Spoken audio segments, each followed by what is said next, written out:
বিসমিল্লাহির রহমানির রহিম। পরম করুণাময় ও অসীম দয়ালু আল্লাহর নামে শুরু করছি। আল্লাহর রহমতে অপারেশন ট্রু প্রমিস 4-এর 66তম ধাপ সফলভাবে তেল আবিবের কেন্দ্র ও মধ্যপ্রাচ্যের মার্কিন ঘাঁটিতে আঘাত এনেছে। আমরা এই অভিযানের নাম দিয়েছিলাম তার ওপর শান্তি বর্ষিত হোক, যেখানে খোরাসাম, খাইবার, কিয়াম, জুলফিকার নামক মধ্যম সারির মিসাইলগুলোতে কঠিন ও তরল উভয় ধরনের জ্বালানি ব্যবহার করা হয়েছিল। আল্লাহর কৃপায় আমরা এই ধাপের হামলায় পশ্চিম জেরুজালেম, হাফিয়া ও আল জাফরে আঘাত হানতে সক্ষম হয়েছি। আপনারা জানেন, সকলের দোয়া ও আল্লাহর রহমতে অপারেশন ট্রু প্রমিসের 66 ধাপের পর 67তম ধাপটি আইআরজিসির প্রয়াত মুখপাত্র মোহাম্মদ নাইনি ও তার শহীদ ভাইদের উৎসর্গ করা হয়েছিল। সেটিও সফলভাবে আঘাত হানতে সক্ষম হয়েছে।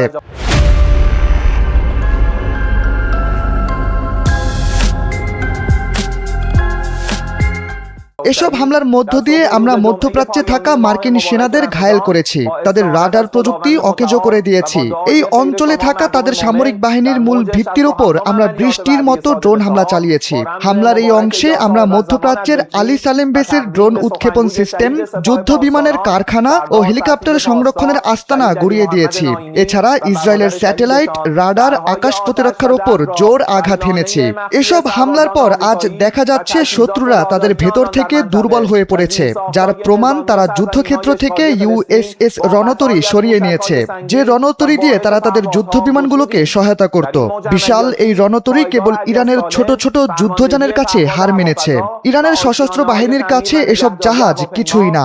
রণতরী সরিয়ে নেওয়ার পর বিশ্বব্যাপী প্রশ্ন উঠেছে, কেন কোটি মূল্যের যুদ্ধ জাহাজ হাজার টাকার যুদ্ধযানের কাছে হার মানল?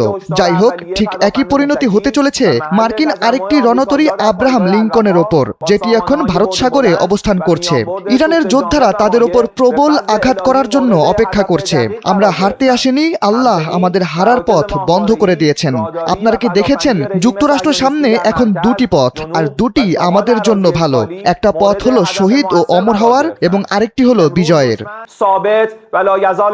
و دیگری راه پیروزی که هر دو برای ما پیروزی به حساب می آید.